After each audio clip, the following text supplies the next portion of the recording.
So, welcome back to the Acts of the Puppets. We've reached Acts chapter 14 and 15. Let's see what happens in our adventures today. So, where's Luke, our storyteller? Good morning, Luke. How are you? Now, we're over halfway through Acts now, aren't we? I was just telling everybody that we're on chapters 14 and 15. Wow! Shall we introduce some of our main characters? Okay, here's Peter. Hello, Peter. Peter, of course, was one of Jesus' closest friends while he was on earth, and now he's the leader of the church in Jerusalem. And let's also meet Paul. Hello, Paul. Paul, remember, used to be Saul, and he hated the church originally, didn't you?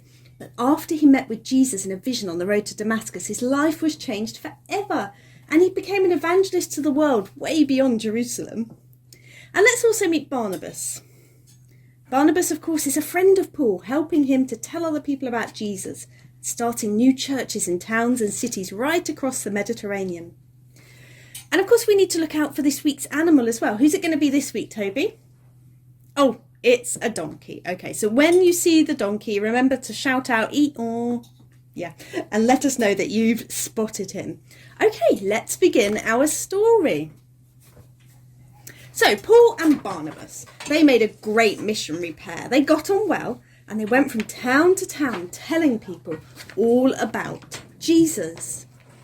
Of course, not everybody liked their message, but there was always some people who believed in Jesus and became members of the Jesus community.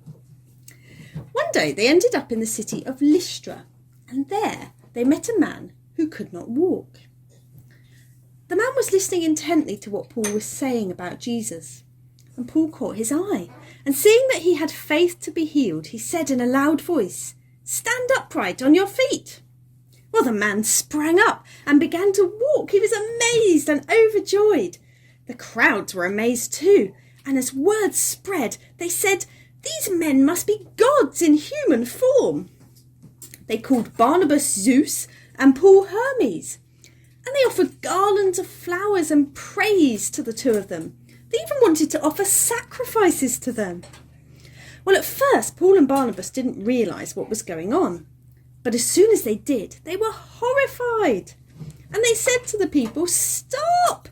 We are just ordinary people like you. You should worship the true God who has given you all good things of this earth." Even so, they could hardly restrain the crowds from offering sacrifices and praise to them. They just kept going. But you know, sometimes things can swing from one extreme to the other. Soon after this, some of the enemies of Paul and Barnabas came from a nearby town and succeeded in turning the crowd against them by spreading lies. So before long, the crowds were beating Paul and Barnabas and dragging them out of the city. Can you believe it? What a fickle bunch.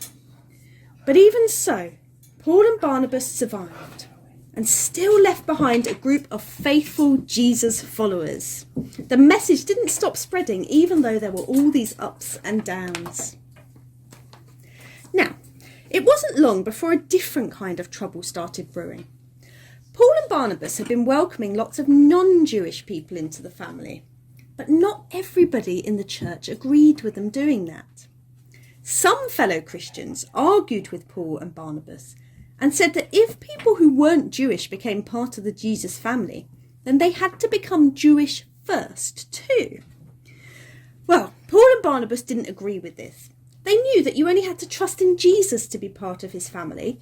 You didn't have to follow all the laws of the Jewish people too, which could be quite challenging, especially for the male converts, but we won't go into that right now. So, they decided that they needed to get back to HQ in Jerusalem and have a meeting to sort it out. There was only one way to do that. They needed an elders meeting. So, they gathered with all the elders of the church to debate the matter. Peter stood up and said, "You know that I was the first to see the non-Jewish people become Christians when I went to the home of Cornelius. They received the Holy Spirit without becoming Jews. So let's not put a burden on them that even we can't bear. We will be saved through the grace of Jesus Christ just as they will." Then Paul and Barnabas spoke about how they too had seen many non-Jewish people accepting their message and turning to Jesus in the towns they visited. Then James, the leader of the church there, spoke. He said, "We know what God is doing. We know that God is doing what he'd always promised that he'd do, making the Gentiles part of his people. They don't need to become Jewish like us to become part of the family. Let's write a letter, simply asking that they follow the way of Jesus and send it out to all the new followers of Jesus to let them know."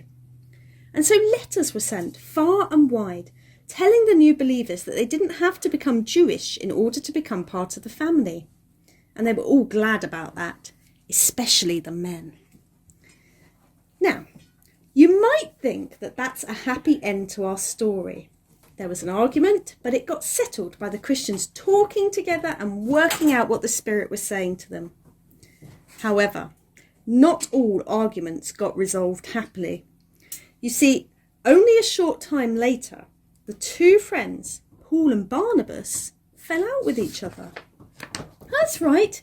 You see, Paul wanted to go and visit all the towns where they had spread the word. Barnabas wanted to take a companion called John Mark with them, but Paul disagreed. He said that John Mark had deserted them once before and they shouldn't take him. They had a really bad argument about it all. So bad that they parted company. Barnabas took John Mark with him, and Paul went off in the other direction with Silas. What a shame. We think they did eventually make up, but it goes to show that even the first followers of Jesus had arguments and fallings out. Often they managed to find the answer, but sometimes they didn't. It's like Paul said to those people at the start of the story. We are human beings just like you. They needed God's grace and forgiveness in difficult times just as much as we do today. Being a follower of Jesus and knowing the right thing to do isn't always easy, and it wasn't easy back then either. But with God's help, we can move forward together. Thank you, everybody. Are you want to come and say goodbye? Cheerio, and we hope you come back next week and hear more adventures from the acts of the puppets. Goodbye.